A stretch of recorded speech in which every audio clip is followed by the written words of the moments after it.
Olá pessoal, bom dia, boa tarde, boa noite. Meu nome é Brenner, sou estudante do curso de Engenharia Elétrica da UFRN e esse trabalho é da disciplina de Programação Avançada ministrada pelo professor Augustinho. Bem, esse trabalho vem com o intuito de a gente conseguir aprender e aprimorar ferramentas da linguagem C++. Pelo motivo de ser até um pouco assim desgastante e um pouco entediante, a parte de você aprender códigos, entender como é a linguagem, como ela funciona, esse trabalho vem com a perspectiva de você conseguir montar um projeto 3D, no caso uma imagem, né? Um objeto ou algo que você queira. Bem, a gente parte da perspectiva de montar essa imagem da perspectiva de voxel. Mas o que seria voxels? Se você olhar para aqueles pixelzinhos na televisão, a gente meio que vê ele apenas no plano x e y, né, em duas dimensões. Mas o voxel é como se ele fosse um pixel em 3D. Então você pode imaginar em um cubo, você pode imaginar uma caixinha de sapato, quadrada. E melhor dizendo, para quem tem intimidade e quem já jogou Minecraft, é mais ou menos a gente conseguir construir algo com aqueles bloquinhos de Minecraft, mas dessa vez não com o jogo, né? Só você clicando e colocando lá, mas implementando um código, implementando funções, implementando ferramentas a qual o C++ disponibiliza para nós. É, com isso, a gente aqui, quando eu mostrar no computador, a gente vai conseguir visualizar uma imagem a partir de um código, usando um programa que ele reconhece uma linguagem no formato OFF, formada por números, melhor dizendo, e eu vou mostrar aqui para vocês para tornar mais palpável, porque só falando vai ficar muito chato. Então vamos lá.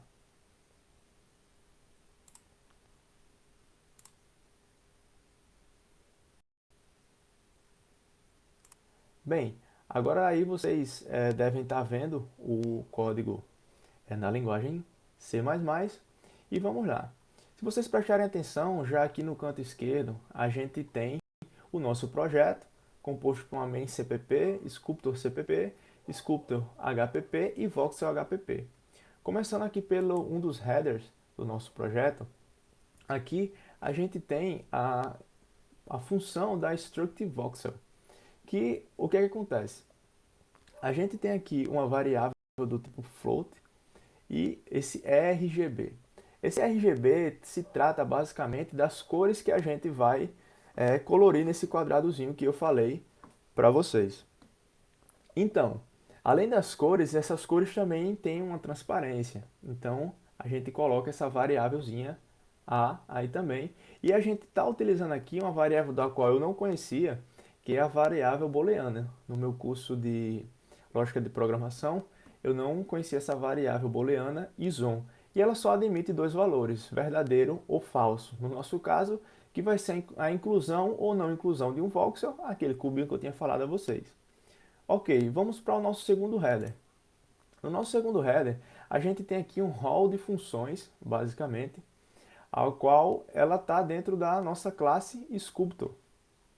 Então aqui, já no Protect, a gente vai ter aqui um voxel, vocês podem estar vendo aqui, e ele está com esses três ponteiros. Lembra que eu disse a vocês que ele é em três dimensões esse voxel? Então assim, cada ponteiro é como se ele estivesse apontando para uma camada, aí para cada dimensão. Aqui a gente parte de até n dimensões e temos as variáveis float que vão servir para a gente manipular as cores para cada parte do desenho. Chegando aqui na parte pública da nossa classe, a gente tem um construtor, na qual ele nos ajuda a reservar um espaço na memória. E temos o destrutor, que ele apaga esse espaço da memória quando meio que o programa finaliza. Então, aqui é meio que mais ou menos quase é o coração da coisa, digamos assim. Nós temos aqui as funções que a gente vai utilizar. Temos aqui a função setColor. Essa função ela vai basicamente falar aquilo que eu disse no início, né? Que é dar as cores aos voxels junto também com a transparência que a gente desejar. Temos aqui a função putVoxel. Essa função putVoxel ela vai adicionar um voxel, no caso ela vai adicionar um cubinho, mas a gente tem que meio que referenciar a coisa. Então a gente pensando em coordenadas x, y e z, é onde mais ou menos a gente vai ter um norte para como a gente vai conseguir construir o nosso desenho.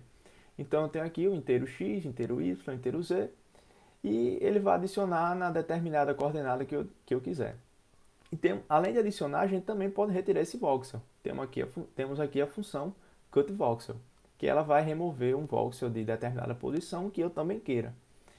Então, se você tipo, pensar assim, que cada voxelzinho é como se estivesse no estacionamento, tipo, três carros um do lado do outro, quando eu dou um cutVoxel é como se um carro tivesse saindo daquele quadradinho do estacionamento e vai ficar apenas dois.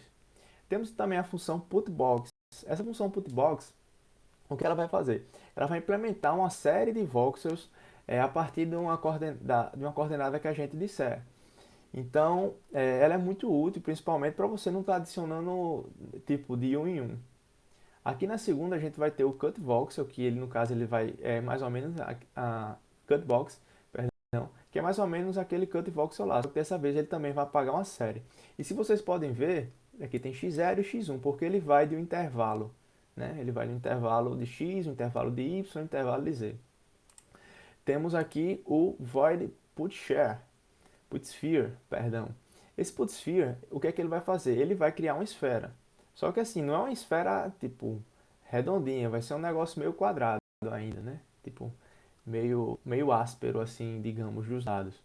E esse cutSphere, ele vai retirar a esfera. Então, você pode parar para pensar o seguinte: quando você cria uma esfera, você meio que está fazendo ali uma bola de futebol.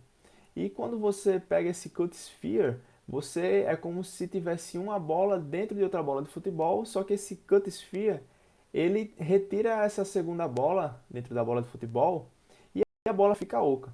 Do mesmo modo, para o putellipsoide, ele dessa vez vai criar um elipsoide, não uma esfera. Se você puder imaginar, deixa eu ver, um jarro, você imagina um jarro mais ou menos no formato de uma elipse, que ele está cheio de terra.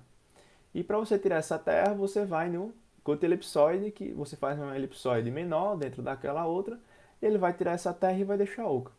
E por último, a gente vai ter a nossa função writeOff, ao qual vai gerar o nosso arquivo OFF, ao qual eu havia falado para vocês, para a gente conseguir visualizar a imagem. Chegando aqui agora no coração do nosso programa, vocês podem ver aqui no início que tem até a declaração da função header, que é para nos dar apoio aqui. E vamos lá, né? Aqui eu já pego a função construtora e porque ela vai nos dar vai fazer a reserva do espaço de memória que a gente vai utilizar para a construção de uma matriz, né? Porque tudo isso ele vai ser construído meio que pensando numa matriz, né? Não, meio não, pensando realmente na matriz. Então, a gente trabalhava com matriz em duas dimensões e aqui a gente vai trabalhar com matriz em três dimensões, fazendo as alocações necessárias.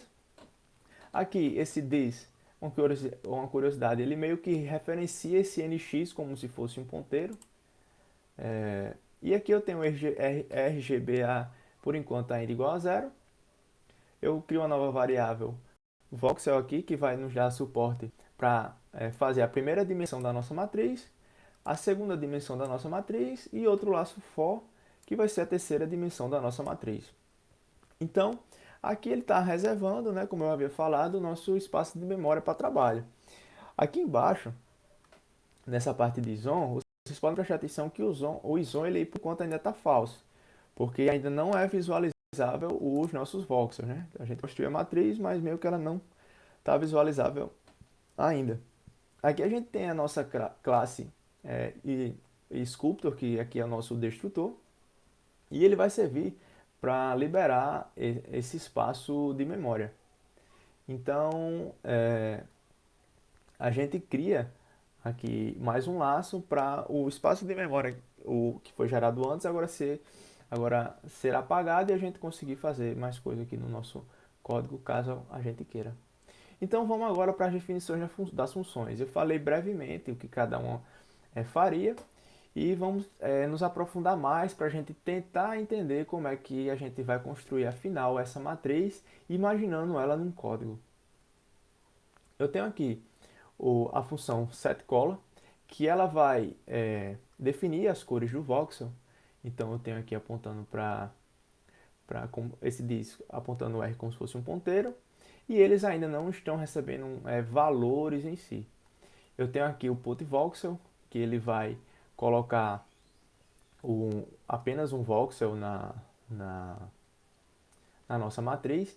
E se você prestar atenção, esse zoom aqui já está true, então já vai ser visualizável esse voxel para a gente e vai ser visualizável em cores, né, que a gente denominar. Eu tenho aqui também o cut voxel, que vai fazer a parte de retirar ali um voxelzinho, um cubozinho da nossa escultura, nas coordenadas que a gente quiser. E você pode prestar atenção que o ISON é isso mesmo, é falso. Então vamos lá, eu tenho aqui o putbox, que no caso agora ele vai colocar uma série de voxels em um intervalo de x, de y e de z. E se você prestar atenção, aqui nessa parte a gente faz uma verificação do intervalo de entrada dentro da dimensão. Então o que acontece aqui? Aqui é como se fosse um delimitador inferior e aqui um delimitador de valor máximo. Então a gente pega menor do que x0, ele não vai atribuir um espaço reservado. E ele também não pode ser maior do que o tamanho da nossa matriz. Então a gente fez essa verificação. Vamos para frente. A gente atribui os intervalos, né, que a gente vai querer de cada sériezinha que a gente colocar na nossa matriz, que é denominado nesses laços for. E tem aqui a parte do cutbox, que a gente vai fazer o contrário do que a gente fez no putbox. A gente vai retirar uma série, né? Então, é como se você tivesse uma prancha e meio que você quebrasse ali um pedaço da prancha. Então, é como se você tirasse essa série de voxels que está lá. Então, agora eu tenho uma put sphere, que vai ser a criação de uma esfera. E se você prestar atenção, a gente recorre ao put ellipsoide também, porque você pode pensar que o put ellipsoide ele pode ser considerado uma esfera desse que a gente pense no centro dele de uma forma mais parecida com de uma esfera. E o cut sphere também, que vai servir para a gente retirar uma esfera de determinado local, ou se quiser retirar uma esfera de dentro de outra esfera para dar o sentido de que algo é oco, de que algo tem um vazio. E aqui eu tenho a função put ellipsoide, meio também que parecida com aquela verificação que a gente fez lá em cima, dos intervalos de entrada, se está dentro da dimensão, se o centro está dentro dessa dimensão e o raio também. Aqui verifica se o centro da elipse e o raio tá dentro dessa elipse, né, que a gente construiu. E eu tenho aqui a função cotelipsoide, que ele vai retirar a elipsoide, né? Ele vai deixar um isom true, vai dar um isom true mais ou menos aí, como eu havia explicado, para que a gente não consiga ver aquela elipsoide naquele determinado local da figura que a gente quer. Então, chegando aqui na parte onde a gente vai propriamente gerar o nosso arquivo OFF, para que esse arquivo a gente consiga jogar no MeshLab, para conseguir visualizar a imagem, ele vem discriminado aqui nesse código. Aqui eu coloquei um contador de voxels, aqui a gente escreve a estrutura do OFF, esse 8 aqui é o vértice, eu vou ter a face, e ele vai sendo acrescido a cada laço que eu for gerando. Então aqui eu tenho as coordenadas, e que será isso, e se inicia inicialmente com 050505, dentro desse outro lado for. Eu adiciono aqui outro contador que ele meio que vai escrever qual face eu quero, com as prioridades que ela tem, a origem de coordenada, face, transparência, enfim. E agora a gente vai para a nossa main. Aqui na nossa main é onde a gente vai liberar o nosso lado artístico e escrever o nosso desenho. Nós optamos por fazer um código de funções mais completo, apesar de a gente não ter feito uma imagem ao qual tivesse propriamente muitas elipses ou esferas, Mas esse código, lembrando, ele pode ser executado para qualquer figura que você queira, desde que você consiga, né, imaginar ela em código quando você for colocar aqui na main, porque as funções você já tem, né? Então, essa parte aqui é meio assim chatinha, né? Porque a gente não está conseguindo ver o nosso desenho em si. E agora eu vou mostrar para vocês como ficou o nosso desenho, né? Vamos lá. Olá pessoal, tô de volta. E aqui a gente tem o nosso desenhozinho, né? A gente fez esse desenho aí meio quadrado, é o martelo do Thor, né? Para quem é fã aí da Marvel e dos Vingadores. E vocês podem conseguir visualizar agora melhor do conceito que a gente estava falando de voxel, né? Que é realmente esses quadradinhos aqui tridimensionais. Vou deixar ele aqui no formatozinho que não apareça muito esses quadrados, ó. A gente consegue ver ele mais liso, assim, fica até mais bonito visualmente. E o resultado do nosso projeto é esse. Você poderia fazer aí qualquer estrutura que você quisesse a partir daquelas funções, desde que você consiga imaginar um que seja cabível uma figura aqui, né? Então, fazendo um apanhado geral e resumindo um pouco da experiência que eu e minha dupla teve com o trabalho, foi até satisfatório chegar nessa parte aqui e você ver realmente a imagem sendo construída. E eu acredito que é uma oportunidade bem legal que o professor Agostinho nos deu de aprender a linguagem C++ de uma maneira mais dinâmica e sem tantas listas. E é isso, pessoal. Agradeço por vocês terem assistido até aqui, agradeço ao professor Agostinho por esse trabalho, e é isso. Valeu!